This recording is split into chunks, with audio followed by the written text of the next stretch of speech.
Hey, sixth grade, welcome back to library. Today is Wednesday, May 27th, 2020. I hope you guys enjoyed your long weekend last weekend with having Monday off. I know I'm excited. I keep forgetting that we have Friday off this week, so tomorrow is like our Friday. Anyway, I hope that your week is going well.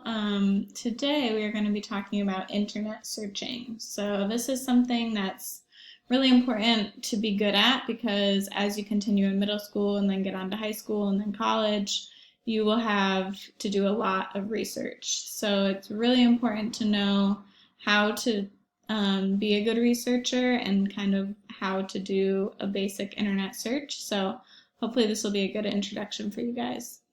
We are going to watch the Brain Pop video first, and then I have a little bit of vocabulary that I want to talk to you about, and then I'll show you the quiz that you'll be taking today. So here's the video.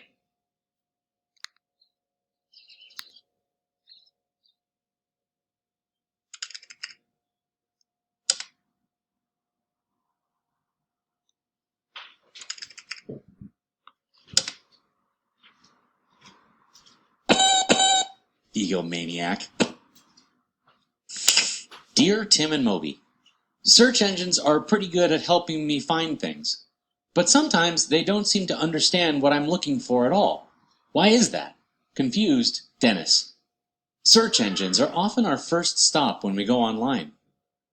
Lots of people set them as the home page of their browsers. Not surprising, since there are billions of pages on the internet. Without a way to organize them, navigating the web would be impossible. Search engines filter all this material, making it easier to find what we're looking for. There are lots of different search sites, but they all work pretty much the same way. First, you type in what you're looking for, your query. With most of them, you can type just like you're speaking to a person. Search engines are programmed to recognize our natural language. They scan the web to find pages that best match your search terms. Well, like when you go ego surfing to see what people think of you. The search engine actually breaks your query down into keywords, then tries to determine which of them are the most important. And, sorry to say, you're not the only Moby out there. So, with this query, the search engine has to guess which one you're looking for. Adding more terms can clear up that confusion. They provide more keywords to help figure out which Moby you mean. Each one is like another clue or puzzle piece to a search engine. The more keywords you plug in, the more likely you are to get the results you're looking for. They don't have to be in a sentence or in any particular order, or in a lot of cases even spelled correctly.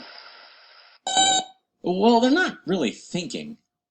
Search engines base a lot of their decisions on what other users are doing. Results are weighted or ordered according to these patterns, like how popular a search term is, or if something's in the news.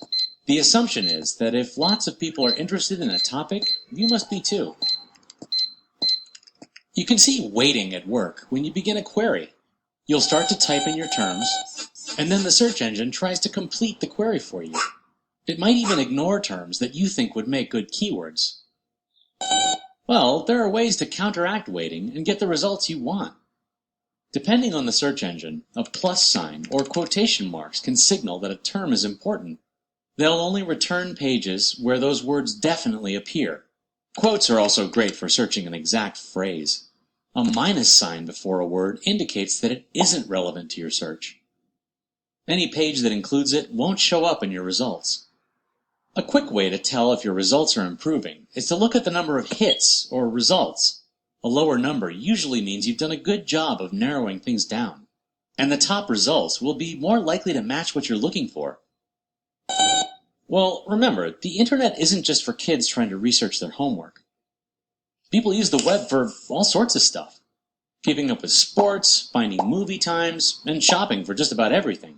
The internet is a big business for search engines. They make money by showing advertisements alongside search results.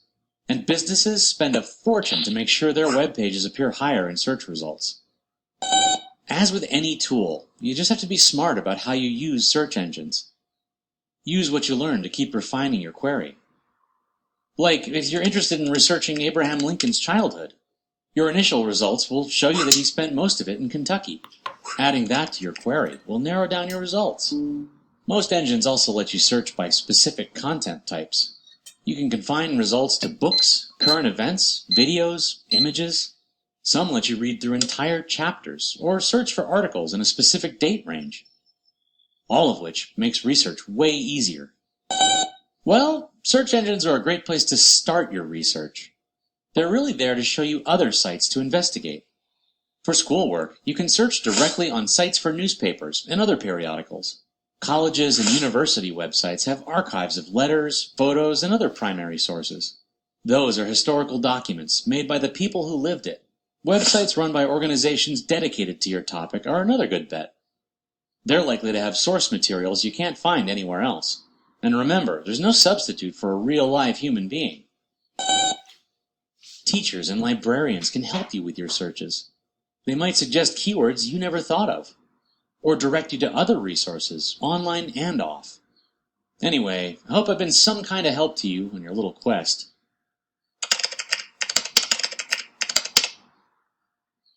Ugh, why do I bother? Okay, so now that we've finished the video, let's go ahead and look at this vocab. There are just a few words in there that I wanted to talk about, and the first one is a keyword. So this is a word used to classify or organize digital content or to facilitate the online search of information. So this is the key part here for us, because when you're using keywords, that means that you are doing an online search. So like they said in the video, you need to make sure your keywords are relevant and specific so that you can have the best results. The next word is query.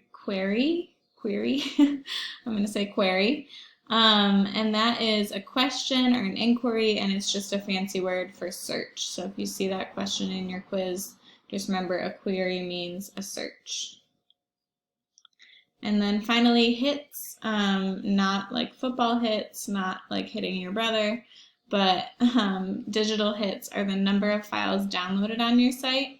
So I was actually confused about this too, but some people think that hits means how many people visited your site, but that's actually called page views. So hits is when files are downloaded. So if someone downloads a photo from your website or a graphic or a different type of file, that would be considered a hit. So now that we've talked about that vocab, let's go back to your lesson. I'm bringing you guys back to this website, Quizzes.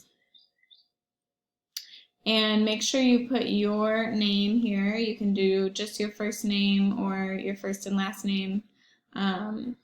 And please make sure you put your name so that I can give you credit for your work, so I can see who got what grade. And then once you do your name, you'll do start game.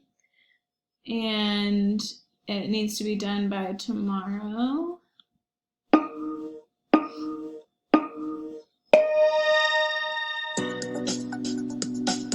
So remember, it'll play music, there'll be questions for you, and you can see how many you've gotten right up here at the top. So once you do that, you'll be done. If you have time and you want to do an activity on the choice board, I did update it a little bit. There's a new origami, new virtual field trip, a new engineering challenge, some new escape rooms, and then a writing activity. So if you want to try one of those, you are more than welcome to do that. And then again, if you have questions, you can join Zoom, or if you just want to say hi, I'm there from 1:30 to 2. So I hope this was helpful to you guys. Feel free to let me know if you have any questions. Thanks, bye.